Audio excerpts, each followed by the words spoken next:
সবাইকে আসসালামু আলাইকুম। এই তালের সিজনে আজকে আরেকটি তালের পিঠা রেসিপি শেয়ার করেছি, যেটা খেতে অনেক বেশি মজার হবে। আশা করছি আজকের এই রেসিপিটি ভালো লাগবে। ভিডিওতে লাইক, শেয়ার, কমেন্ট করতে ভুলবেন না। চলে যাচ্ছি আমি পুরো রেসিপিতে। আজকের এই তালের পিঠা বানানোর জন্য এখানে একটি মিক্সিং বোল নিলাম, আর এখানে নিয়ে নিয়েছি তালের রস। আমি আজকে এখানে 2 কাপ তালের রস ব্যবহার করছি, সেটা আবার ঘন।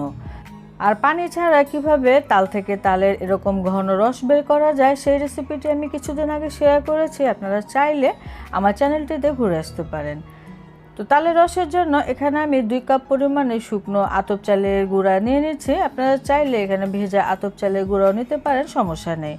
তো পিঠাটাকে নরম রাখার জন্য আমি এখানে 1 কাপ পরিমাণে ময়দা দিয়ে দিচ্ছি। 2 কাপ চালের জন্য এখানে 1 কাপ পরিমাণে ময়দা দিলেই হবে। সেই সাথে এখানে আমি 1.5 কাপ পরিমাণে চিনি দিয়ে দিলাম। আপনারা চাইলে চিনির পরিমাণটা একটু কমিয়ে বা বাড়িয়ে দিতে পারেন। এখানে আমি স্বাদ বাড়ানোর জন্য 3 টেবিল চামচ পরিমাণে গুঁড়ো দুধ দিয়ে দিলাম। এতে করে পিঠাগুলো খেতে অনেক বেশি মজা লাগে। আধা চা চামচ পরিমাণে লবণ এবং 1 চা চামচ পরিমাণে দিয়ে দিলাম বেকিং পাউডার। তো বেকিং পাউডারটা হাতের কাছে না থাকলে সমস্যা নেই, না দিলেও হবে, তবে দিলে পিঠাটা একটু ফুলকো হয়। এখন আমি মাখিয়ে নিচ্ছি। প্রথম অবস্থায় কোনোভাবে এখানে পানি ব্যবহার করব না, যেহেতু এখানে চিনি, তালের রস এগুলো থেকে এমনিতে পানি ছাড়বে। প্রথম অবস্থায় পানি না দেওয়াই ভালো। মাখিয়ে নেওয়ার পরে পরবর্তীতে পানি যতটুকু লাগবে দিয়ে দিব। তো খুব ভালো করে পিঠার এই ব্যাটারটাকে মাখিয়ে নিতে হবে, এতে করে এই বড়া পিঠাটা খুবই সুন্দর হবে। আমি প্রায় 6 থেকে 7 মিনিটের মতো মাখিয়ে রেখেছি, তারপরে রেস্টে রেখেছিলাম প্রায় 15 থেকে 20 মিনিট। তারপর এখানে দিয়ে দিচ্ছি নারকেল কোড়া। আমি এখানে 1 কাপ পরিমাণে নারকেল কোড়ানো দিয়ে দিলাম, এতে করে পিঠা খেতে অনেক বেশি মজা লাগবে। তো নারকেলের পিঠা আসলে খেতে মজাই লাগে। এখন আমি মাখিয়ে নিচ্ছি। তো ব্যাটারটা রেস্টে রাখার পরে এটা একটু ঘন হয়ে গিয়েছে। এখানে কিছুটা পানি এখন আমি ব্যবহার করব। আপনারা চাইলে এখানে লিকুইড দুধটা ব্যবহার করতে পারেন। এখানে আমি আধা কাপ পরিমাণে পানি দিয়ে আবারও খুব ভালো করে মিশিয়ে নেব। একটু সময় নিয়ে খুব ভালো করে এই ব্যাটারটাকে অবশ্যই মাখিয়ে নিতে হবে, এতে করে পিঠা ভালো হবে।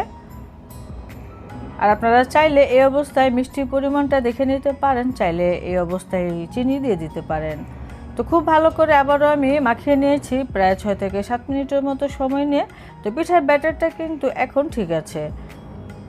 আপনারা এই ঘনত্বটা দেখে নিশ্চয়ই বুঝতে পারছেন। আর এরকম বানানোর জন্য আপনারা যতটুকু পানি প্রয়োজন আসলে এই ব্যাটারের মধ্যে দিয়ে দিতে পারেন। তো এখন আমি পিঠাগুলো ভেজে নিব, সেজন্য চুলায় একটি ফ্রাই প্যান বসিয়ে এখানে বেশ পরিমাণে তেল দিয়ে দিলাম। তেলটা একটু বাড়িয়ে দিলে কি পিঠাগুলো অনেকগুলি একসাথে ভাজা যায়। আর এই তালে বড়া পিঠা ভাজতে কিন্তু বেশি সময় লাগে না, কারণ প্রত্যেকটা ব্যাচে অনেকগুলো করে পিঠা দেওয়া যায়, সেজন্য পিঠাগুলো খুবই দ্রুত ভাজা হয়ে যায়। তো এখন আমি ফ্রাই প্যানটা ভরে মানে যতটুকু আটে সেই পরিমাণে পিঠা দিয়ে দিলাম। তো কিছুক্ষণ পরে উল্টে দিতে হবে।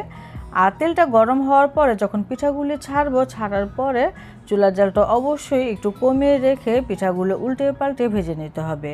এতে করে পিঠা কালারটাও যেমন সুন্দর থাকবে এবং ভেতর পর্যন্ত খুব সুন্দরভাবে সিদ্ধ হবে।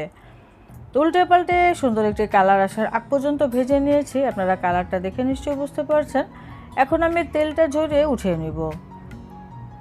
তো পিঠার সাইজ আসলে আপনারা চাইলে একটু ছোট তৈরি করতে পারেন বা একটুখানি বড় দেওয়া যায়, যেহেতু তালে বড়া পিঠা একটু ছোট ছোট করে তৈরি করলে দেখতেও সুন্দর লাগে, আবার খেতেও কিন্তু ভালো লাগে। তো এই ব্যাচটাকেও আমি দিয়ে দিলাম, অনেকগুলো করে দিয়েছে। তো এভাবে করে আসলে সবগুলো পিঠা আমি তৈরি করে নেব। আর এই তালের পিঠা, এই বড়া পিঠাগুলো খেতে এত মজা লাগে। আপনারা যদি এই রেসিপিটি তৈরি করে না খান তাহলে বুঝতে পারবেন না। অবশ্যই তৈরি করবেন, আর যদি তৈরি করেন তাহলে আমাকে অবশ্যই কমেন্টে জানাবেন। তো পিঠাগুলো আমি সবগুলো তেল ঝরিয়ে উঠিয়ে নিচ্ছি, তারপরে আপনাদের সাথে এখন পরিবেশন করব।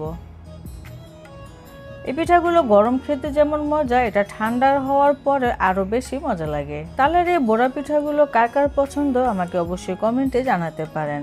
পিঠা তো বানানো শেষ, এখন একটি পিঠা ভেঙে দেখাচ্ছি পিঠার ভেতরটা কেমন হয়েছে।